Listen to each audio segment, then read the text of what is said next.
Salut les gars, j'espère que vous allez bien. Je suis très heureux d'être avec vous aujourd'hui et surtout bienvenue à tous sur cette plateforme.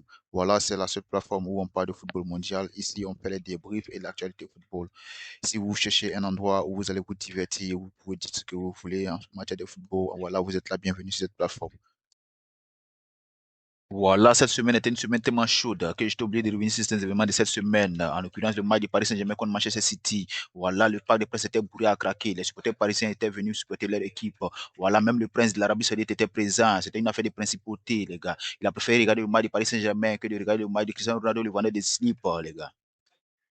Oui, le match a directement commencé par une pression parisienne. Oui, bien évidemment, ils étaient à domicile, en face des ultras parisiens qui avaient fait le plein du stade, c'est-à-dire les supporters parisiens qui ont un cerveau pas comme les nôtres. Mais quand ils arrivent au Vélodrome, ils deviennent tous sages. Pour éviter de se faire bouffer comme des huîtres par les ultras parisiens, les joueurs parisiens étaient obligés d'agacer les citizens. Oui, le match était vraiment chaud, les gars.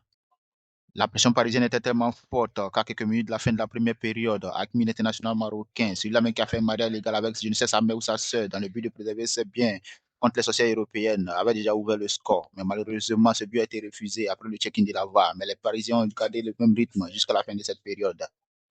Dès le début de la deuxième période, Paris continue sur la même lancée. Paris continue son pressing, mais City tente de regagner la pression du ballon. Malheureusement, Donnarumma, comme on le connaît, roula et donne le ballon à Grealish. On insiste ainsi à l'ouverture du score des Citizens. Même pas 3 minutes après l'ouverture du score, voilà, on assiste à un deuxième goal. C'est le goal du Cyborg. Voilà, Paris est mené 2-0, les gars. Heureusement, l'entraîneur parisien avait pensé à un remplacement, mais qu'est-ce qu'on l'avait critiqué, qu'est-ce qu'on l'avait vilipendé, qu'est-ce qu'on l'avait insulté. Ousmane Dembélé, le Dembous fait son entrée, voilà. Oui, l'entrée d'Ousmane Dembélé a changé beaucoup de choses dans ce match. Nous avons assisté à un débordement de Bakola, le Vanet de Kola qui fait la passe à Dembélé. Dembélé qui subitement ne cadre jamais, a cadré cette frappe. Oui, nous avons assisté à l'ouverture du goal des Parisiens, les gars.